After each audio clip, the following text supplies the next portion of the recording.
Hi everyone, Chirag this side and welcome to introduction to pandas, जिसके हम 11 question already कर चुके हैं। तो ये 15 क्वेश्चन की अपनी सीरीज़ है। आई होप आप पिछले 11 क्वेश्चंस देखते हुए आए हैं। अगर आपने नहीं देखा है तो प्लेलिस्ट का लिंक ऊपर आई बटन में आ रहा होगा। इवन मैंने अपने डिस्क्रिप्शन बॉक्स में भी डाल दिया है।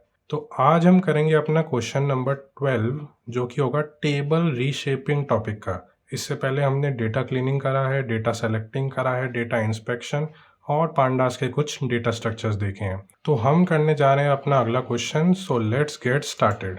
तो हमारे क्वेश्चन का नाम है रीशेप डेटा कॉन्कैटिनेट। तो क्या करना है हमें इस क्वेश्चन में, हमें दो डेटा फ्रेम दे रखे होंगे। डेटा फ्रेम आपको पता है पांडास का एक डेटा स्ट्रक्चर होता है, मैंने पहले भी बता रखा है।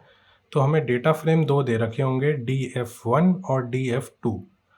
इन दोनों को कॉन्कैटिनेट करना है। कैसे? वर्टिकली लिखा भी हुआ है इधर, write a solution to concatenate these two data frames vertically into one data frame. और फिर इन्होंने नीचे एक एग्जांपल भी दे रखा है, जैसे DF1 ये रहा एंड DF2 ये रहा, जिसमें student ID, name and age ये 3 कॉलम है दोनों में ही। तो इनको अगर हम कॉन्कैटिनेट करेंगे तो नीचे अपना रिजल्ट कुछ ऐसा आएगा। Student ID, name and age यहाँ पे 1 to 6 हमें दिख रहा होगा। ऐसे ही नेम भी आ गए और एज भी आ गई। सबसे पहले DF1 आएगा, उसके बाद DF2 आएगा। तो क्वेश्चन हमने देख लिया और एग्जाम्पल भी हमने समझ लिया है। अब एक बार देख लेते हैं हमें गिवन क्या है। तो सबसे पहले इन्होंने पांडास को कर रखा है इम्पोर्ट और एलियास कर रखा है PD से।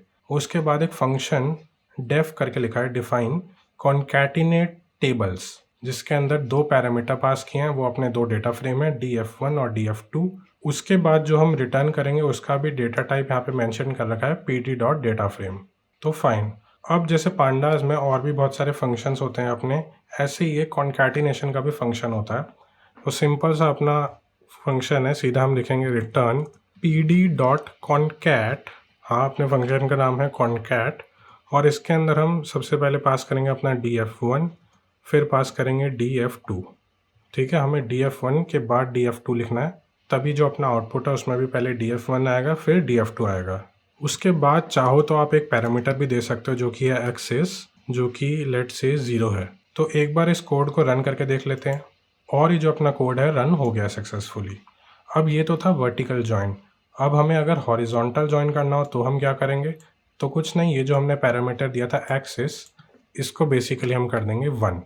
और अगर अब हम इसको रन करेंगे तो आउटपुट तो अपना गलत ही आएगा, लेकिन मैं दिखा रहा हूँ कि हॉरिजॉन्टल जॉइन हो जाएगा, जैसा कि हमें दिख रहा है। तो एक टेबल और हॉरिजॉन्टली दूसरी टेबल उसके साथ जॉइन हो गई है। ऑल्सो आपको दिख रहा होगा कि जो वैल्यूज़ अपनी टेबल में अवेलेबल नहीं है उसकी जगह ऑटोमेटिकली नल आ गया। तो इससे हमें ये पता चल गया कि अगर कोई वैल्यू अवेलेबल नहीं है तो उस पर नल आता है और कॉन्कैट उसको हैंडल कर लेता है। तो और एक्सेस का भी हमें मतलब पता चल गया, अगर हमें वर्टिकली डालना है तो हम एक्सेस 0 रखेंगे और अगर हॉरिजॉन्टली कंबाइन करना है तो एक्सेस 1 रखेंगे। बहुत सिंपल सा अपना फंक्शन था। तो एक्सेस को कर देता हूँ मैं फ़िलहाल के लिए 0 एंड कर देता हूँ इसको सबमिट, और ये सबमिट भी हो गया है।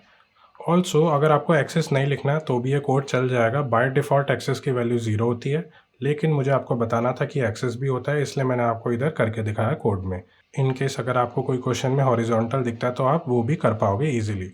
अब क्योंकि ये पांडास है तो इसमें बहुत सारे तरीके होंगे कॉन्कैट करने के, बिल्कुल। तो उसके लिए भी मैं आपके साथ अच्छे रिसोर्सेज शेयर करूँगा।